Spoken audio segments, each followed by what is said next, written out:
said, I wanted to do a quick video on Jamal Charlo, the other twin.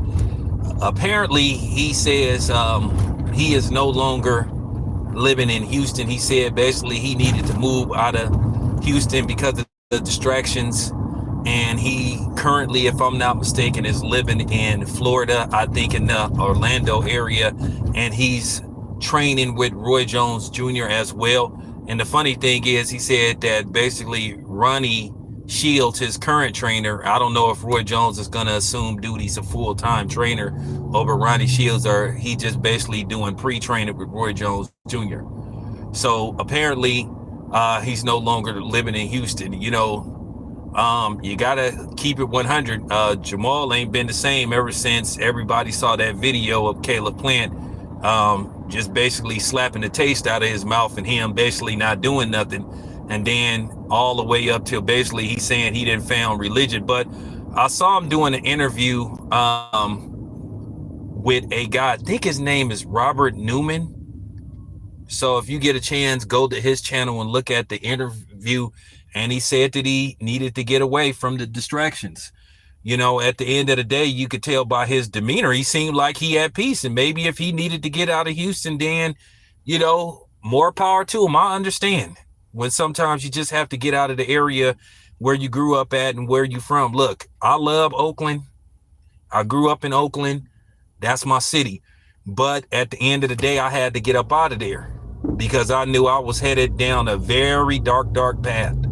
Probably if I wouldn't have moved out of Oakland, I probably would be in prison, or who knows, or 6 feet under. So who knows?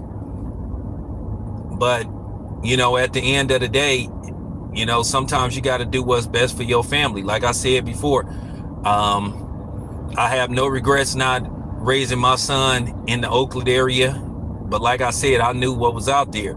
And then basically, due to recent events where basically a shootout happened near basically a football field where children were basically practicing football, and they said basically 100 rounds rang out, which that just was just shameful.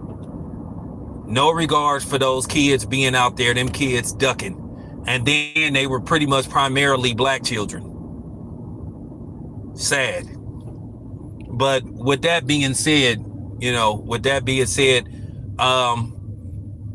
wish Jamal the best.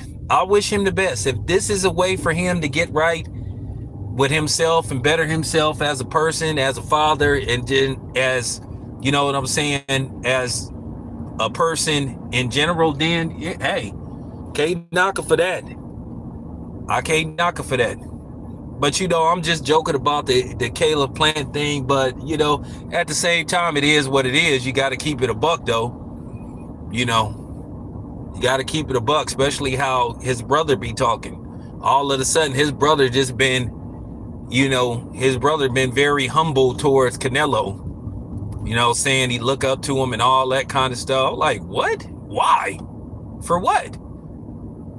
And like I said before, Mel got all this smoke. He always talking this high power stuff when it comes to the brother, yet he want to be cordial and respectful and friendly when it comes to Canelo. Go figure.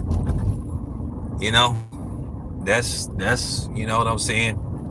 That's the problem that we have, you know what I'm saying? That's a global problem we have about being submissive and being timid when it comes to, you know what I'm saying, basically voicing our opinion or expressing ourselves to other people about our issues. We all timid, but then we can get hyper aggressive towards each other. But, you know, nevertheless, you know, it's disappointing, you know, how we conduct ourselves as a whole. But hey, whatever, man. Whatever. I don't know what's going to become of this Jamal Charlo thing and how he's going to, you know, work under Roy Jones Jr. We'll just have to see. We'll just have to see.